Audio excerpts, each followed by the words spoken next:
Hey, I'd like to welcome you to another episode of Mission Matters. My name is Adam Torres, and if you'd like to apply to be a guest on the show, just head on over to missionmatters.com and click on Be Our Guest to apply. All right, so today my guest is Dillon Lawson-Johnston, and he is the co-founder and managing partner over at Guggenheim Brothers Media.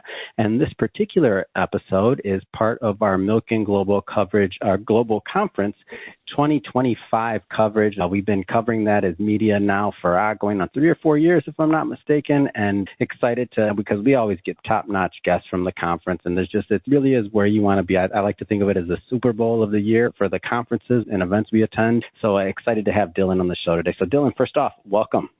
Thank you, Adam. I appreciate it. It's great to be chatting with you here. So I know you attended the conference this year. We didn't get to meet in person. Maybe next year we will. But I mean, just for those that haven't attended, I understand you've gone multiple years. What keeps you coming back? What draws you back? I think the answer to that is sort of twofold. One, the ability to learn something new. I mean, you can't go and not learn something fascinating and new. You really have the world's most innovative thinkers on stages, and I encourage folks that do go to try and attend some of the sessions that are sort of outside of what their day-to-day, industry and focus is, because it really is a fascinating way to learn. I think this year I spent some time going to some of the longevity ones, which is completely outside of where I spend my day-to-day, but in my effort to live forever, I learned a few things, and it was great. And then the other side of the coin is just running into great people that or haven't seen in a while. It's really a fantastic place to do that. Yeah, I agree with you. The longevity space has been, I know it's been around for a long time, but it's been hot in the last couple of years. Funny enough, you should bring that up. We have a longevity conference my company's throwing in the next week, actually, on the 5th and 6th that we've been planning for the last year. Geez, it's already coming up, but I've been a big fan of the longevity space. For that one. Are you in LA by any chance? No. I am indeed. Yep. Oh my gosh. Well, when we get off the line, I'm gonna send you that invite. Yeah, definitely want to have you out as a guest. That'd be awesome. So getting back to Milken, you mentioned going outside of the lines of what you do on a day-to-day basis and getting to explore, which I use the Milken conference for that too, especially because whoever's on stage, they're vetted. It's the right people, it's the right information, else they're not going to make it on that stage. So circling back to what you do on a daily basis, so to speak, Guggenheim Brothers Media. Maybe start off with telling us a little bit more about the organization, and I see you're a co-founder, and so why it was founded.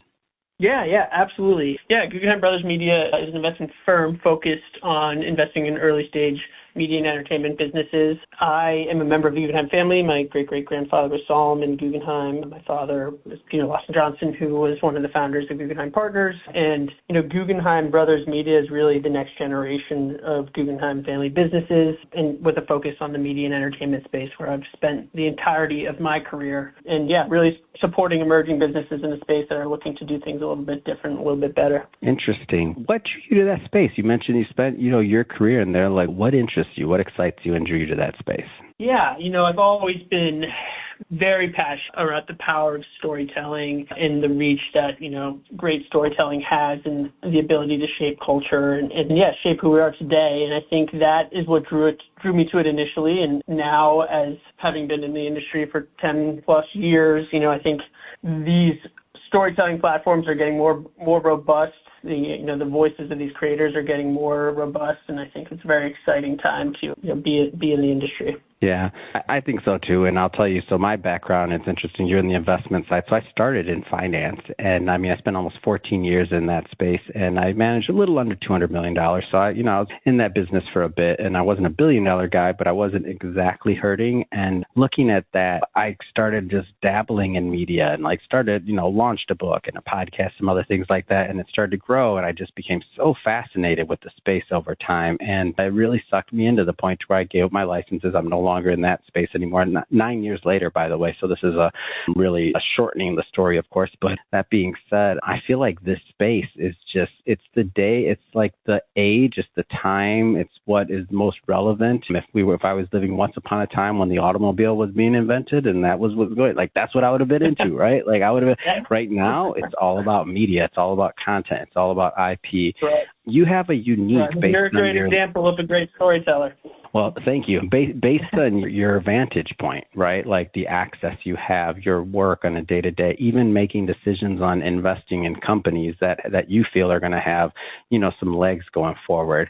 What are some of the things that you look for when you're looking at whether it's IP, whether it's a media asset, whether it's a company, but what are some of the things you're looking for where you're like, man, this is special. This is different. This deserves our attention. Yeah, absolutely. I think for us, that answer always comes down to the people, and something that you hear a lot, but it really is a big focus for us. Every company that we look at, and we look at things, across the industry in a pretty wide breadth, but looking at them, is this the right team to build this thing? Do they truly have a long-term vision here? Do they have the ability to shape culture? And do they have the tenacity intact to really execute their goals? That is a huge part for us. So something that we spend a lot of time talking about is the team and their ability to execute. Talk a little bit more about values. Like obviously the Guggenheim name, the Guggenheim family, like what kind of, have these values influenced and or impacted the way that you build and invest today? Great question. Yeah, I think, my family's been involved in so many industries, right? From mining to publishing, aviation, to art, which most people know about, horse racing, financial services, philanthropy. And again, what really ties that all together is sort of this combination of three things, right? It's supporting the world's best people, which I mentioned, and then challenging these folks to really innovate, to try to do things differently, to continue to push the limits on what they think is possible. And then the last one is really perseverance. I think having the right team around you from an investor standpoint, as well as, your co-founders and founding team, like you need the support system to keep going, to, when things are going to get tough in any company, they always do, and you need to be surrounded by the right support system in order to, going back to longevity, but have the longevity to succeed here. So those values, those have been ingrained in me from such a young age, and something that has been passed down, and is, the family has had a lot of success in deploying that sort of formula, but combining those three things.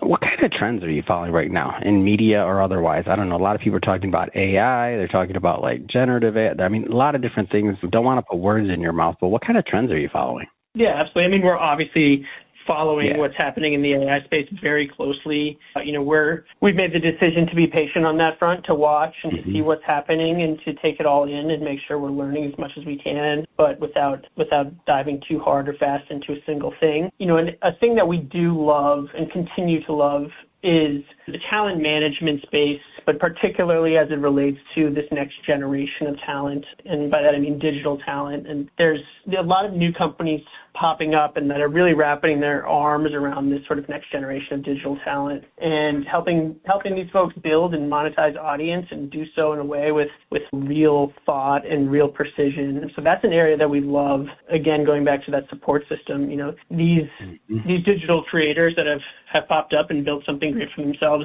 a lot of it happens quickly, and then they need to professionalize their suite of offerings, and there's companies out there doing that on a really high level, and that's an area that we love. Yeah, I love it. I think it's a great story, one I'm happy to bring to my audience. Any particular projects you care to, you care to talk about that you've either in the past worked on or that you have coming up? I'm just curious on like what's next on the calendar for you. Projects, events, what do you got cooking over there? Let me into that inside, Dillon. We spent the past year doing deals on a one-off basis and have made some great investments that we're really proud of through SPVs. But going into this next 12 months, we're getting ready, or we are raising our first fund. So that is project number one that we're focused on, and happy to talk more about that another time, but that's a big one. But an investment that we made just not too long ago that has been just amazing and really proud of is a company called Stapleview, which is a talent management and digital content production company focused on the comedic space, bringing comedians into their ecosystem, managing their careers long term, but also helping them produce content for the digital age. And I think they've just done such a great job at building out a full ecosystem to support this type of talent, and could not be more proud of what they've accomplished so far. I'm always curious about this, especially when it comes to investors. How do you manage your deal flow? Like, I'm guessing a lot of things come across your desk. Like, for what you can talk to us about, talk to us a little bit about the process. Like, how do you manage that deal flow? How do you make sure that, you have the right things? How do you stay in the know? Yeah, absolutely. I think one of our superpowers is our deal flow. I think we looked at 250 deals or something in the last year, so we see a lot. That's working. That's working, boy. No rest for you, Dillon. Yeah, exactly. And I have a great business partner as well who oversees that. And we always say we've both come from the entertainment space and have managed to not piss off anyone in our careers, which goes a long way when it comes to deal flow. So it's good to be a trusted partner. Yes, but yeah, we have a CRM that we love, that we use rigorously, and have a lot of systems set up. And I credit my co-founder on that front for setting up these amazing systems to track everything and manage everything and manage correspondence. But yeah, it's been working well so far, and glad that we had that set up from day one, because if we were trying to do that now, looking back, it would be a bit of a mess. Yeah, especially those spreadsheets. Oh my gosh, it's like, what's that? What spreadsheet did I pull up? Wait, what conference? What year was that Milken? It's like, come on, man, get a tag, get a CRM. It's fine. Yeah. So we had that set up from day one, and it works really well. Oh, that's great. Well, Dillon, I know we can go on and on, but we're about running out on time here today. That being said, I want to make sure that you have an opportunity. If somebody's listening to this and they want to learn more, whether it's about the investor side and maybe they're accredited investors and they want more information, you did mention raising a fund, or if they're on the entrepreneurial side and they got some deal flow they want to send your way, how do people connect? How do they learn more? Yeah, absolutely. You can go to our website, GuggenheimBrothersMedia.com, or shoot an email to info@gb-media.com, which we'll get and respond as soon as we can, and happy to talk with anyone who would like to touch base. All right, wonderful. For everybody listening, just so you know, we'll definitely put the links in the show notes so that you can just click on the links and head right on over. And speaking of the audience, if you haven't done it yet, hit that subscribe or follow button. This is a daily show. Each and every day we're bringing you new content, new ideas, and hopefully new inspiration to help you along the way on your journey as well. So again, hit that subscribe or follow button. And Dillon, thanks again for coming on the show. Thanks, Adam. Appreciate it.